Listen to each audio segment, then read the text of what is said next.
Okay, now let's do the opposite of what we did in the last tutorial.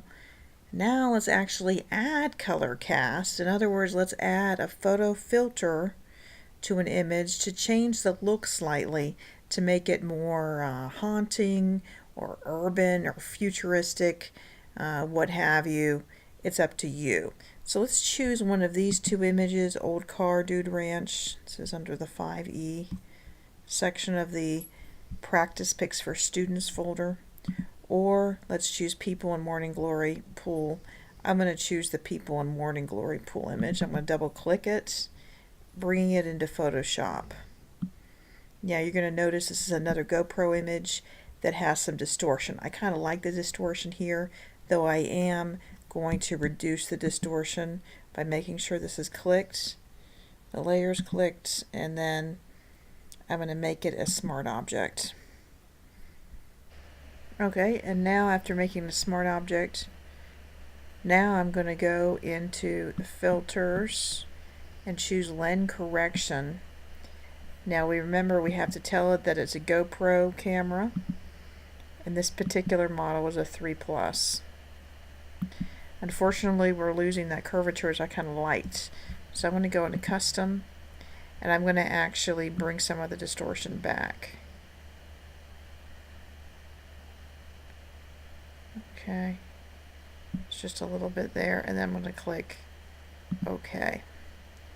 Alright, so if you look back and forth, you see that it was even more distorted, but now I've corrected a little bit.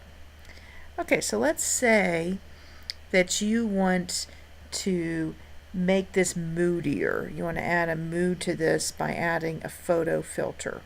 So we're going to add an adjustment layer by coming down here, clicking, and then we're going to choose photo filter.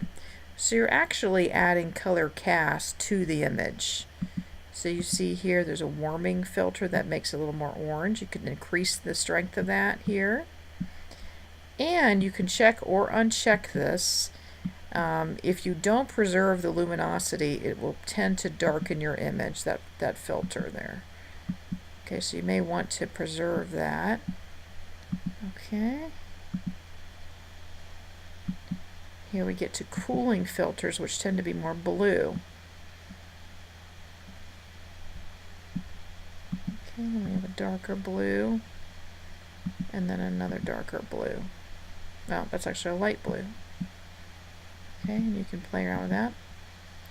You can click on that color swatch and come up with your own.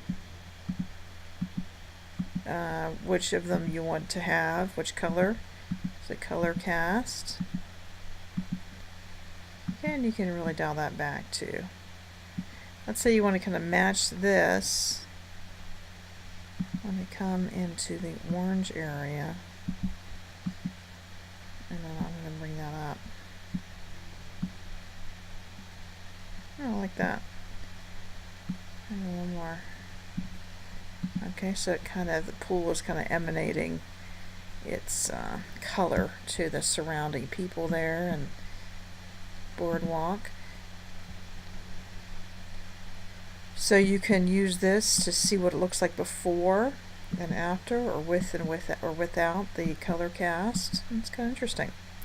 So you can try that with this image as well as other images you see in the folder. Maybe you want to try this image. So adding a color cast can make your image a little more interesting or moody, and it's kind of fun to try.